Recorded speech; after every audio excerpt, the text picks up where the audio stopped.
정용택 목사의 쉐마 바이블입니다. 누가복음 21장 7절에서 19절 말씀입니다. 찬송은 542장 구주 예수 의지함이. 그들이 물어 이르되 선생님이여 그러면 어느 때에 이런 일이 있겠사오며 이런 일이 일어나려고 할 때에 무슨 징조가 있사오리까? 이르시되 미혹을 받지 않도록 주의하라. 아는 사람이 내 이름으로 와서 이르되 내가 하며 때가 가까이 왔다 하겠으나 그들을 따르지 말라. 난리와 소요의 소문을 들을 때에 두려워하지 말라. 이 일이 먼저 있어야 하되 끝은 곧 되지 아니하리라. 또 이르시되 민족이 민족을 나라가 나라를 대적하여 일어나겠고 곳곳에 큰 지진과 기근과 전염병이 있겠고 또 무서운 일과 하늘로부터 큰 징조들이 있으리라. 이 모든 일 전에 내 이름으로 말미암아 너희에게 손을 대어 박해하며 회당과 옥에 넘겨주리라. 또 임금들과 집권자들 앞에 끌려가려니와 이 일이 도리어 너희에게 증거가 되리라. 그러므로 너희는 변명할 것을 미리 궁리하지 않도록 명심하라. 내가 너희의 모든 대적이 능히 대항하거나 변박할 수 없는 구변과 지혜를 너희에게 주리라. 심지어 부모와 형제와 친척과 벗이 너희를 넘겨주어 너희 중에 몇을 죽이게 하겠고 또 너희가 내 이름으로 말미암아 모든 사람에게 미움을 받을 것이니 너희 머리털 하나도 상하지 아니하리라. 너희의 인내로 너희 영혼을 얻으리라. 조금 길지만 제가 다 읽었습니다. 지난번 말씀과 우리 누가복음 21장 1절에서부터 계속해서 끝까지 예수님의 재림과 관계되는 얘기가 나오고 있습니다. 예루살렘 성의 화려한 모습을 보고 얼마나 좋습니까? 얼마나 화려합니까? 얼마나 아름답습니까? 이렇게 말했을 때 예수님께서 이렇게 말씀하셨습니다. 돌 위에 돌 하나도 겸놓이지 않고 다 무너지리라. 흔히 유대 역사가라고 말하는 요세푸스 혹은 유세비우스라고도 얘기하는데 또 조세푸스라고도 발음합니다. 그가 쓴 이제 유대 역사 혹은 유대 전쟁사 책에서 보면 성벽의 구조가 장엄하게 이루 말할 수 없었다. 이렇게 말하고 있습니다.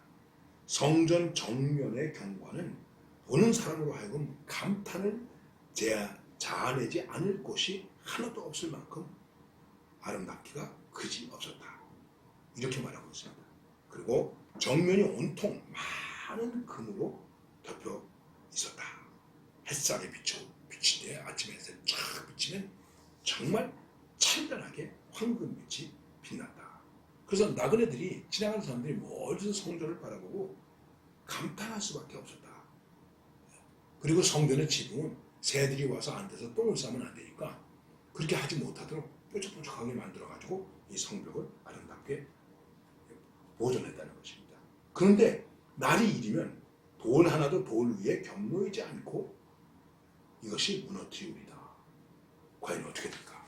사람들이 얼마나 궁금했겠습니까?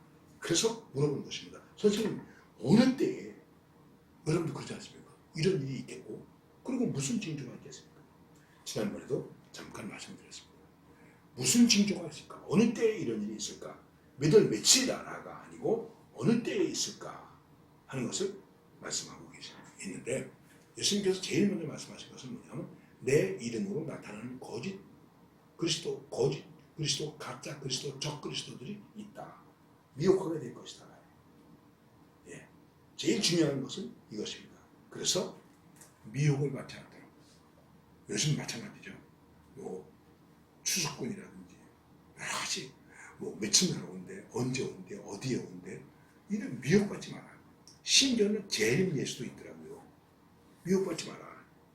여기저기서 내가 그라고 하는 그들이 있지만 따르지 말라. 분명히 성경에 말씀하고 있습니다. 그리고 그 다음에 뭐라고 말씀하시냐면 난리와 소요, 전쟁의 소문이 있다.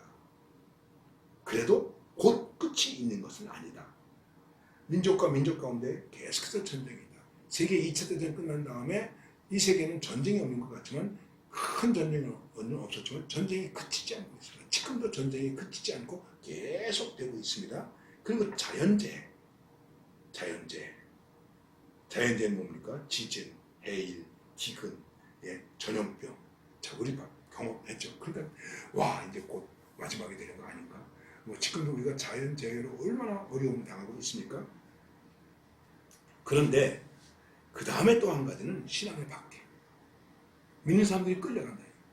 그런데 오히려 그 박해가 증거가 된다고 얘기하고 있습니다. 말씀하고 있습니다. 오히려 우리에게 증거가 된다. 우리의 구변과 우리의 지혜로 그런 걸 하려고 하지 마라. 하나님께서 이런 것들을 다 우리에게 가르쳐 주시라. 말씀하고 있습니다. 심지어는 그 신앙의 미혹과 배교에는 가까운 가족들 가운데도 그럴 수 있다 하는 것입니다. 참 참담한 얘기라고 얘기할 수 있겠죠. 그러나 하나님께서 보호하신다. 너희의 인내로 너희 영혼을 얻으리라 말씀하고 있습니다. 우리에게 필요한 것은 인내가 필요한 것입니다. 인내가 필요한 것입니다. 예비하는 마음, 준비하는 마음, 이게 신앙의 기본입니다. 너무 가까이 보지도 말고 멀리 보지도 말고 조급하지도 말고 예수님의 말씀을 그대로 받아들여야 되는데 무엇보다도 중요한 것은 흔들리지 않는 믿음이라고 하는 것입니다. 흔들리지 않는 믿음. 아유 누가 와서 하는데 뭐 누가 가르치는데 어디서 그러는데 뭐 성경은 기가 막히게 가르치는데 뭐 성경은 참 풀어헤치는데 여러분 그런 거에도 미혹되지 마세요. 정말 주님의 말씀을 우리들이 잘 기억해야 된다고 하는 건 깊이 생각해야 됩니다. 그리고 많은 징조가 있지만 아직 끝은 아니다. 이것이 중요한 거죠. 하나님의 섭리, 하나님의 다스림에 맡기고 거기에 초점을 맞춰야 돼요. 사람들이 여기 있다 저기 있다 이런다 저런다에 초점을 맞추지 마시고 주님께서 말씀하신 주님의 뜻에 우리들이 초점을 맞춰야 됩니다. 예수님은 언제 오시는가? 어떤 징조가 있겠는가? 이것보다는 모든 것들 속에서 그리스도를 전하는 복음 증거가 더 잘 될 수 있는 그러한 기회로 삼아야 되는 것입니다. 지금 우리가 존재하는 이 여기의 시간과 예수님이 오시는 시간 사이에 우리에게 주어진 것은 복음적 선교의 사명이라고 하는 것입니다. 그것을 위해서 우리가 존재하는 것입니다. 그러니까 미혹되지 말고 고난은 필연적으로 있지만 미혹은 필연적으로 있지만 온전한 구원으로 승리를 주신 예수님을 믿으면서 살아야 됩니다. 예수 믿는 것은 받은 증거 같아요.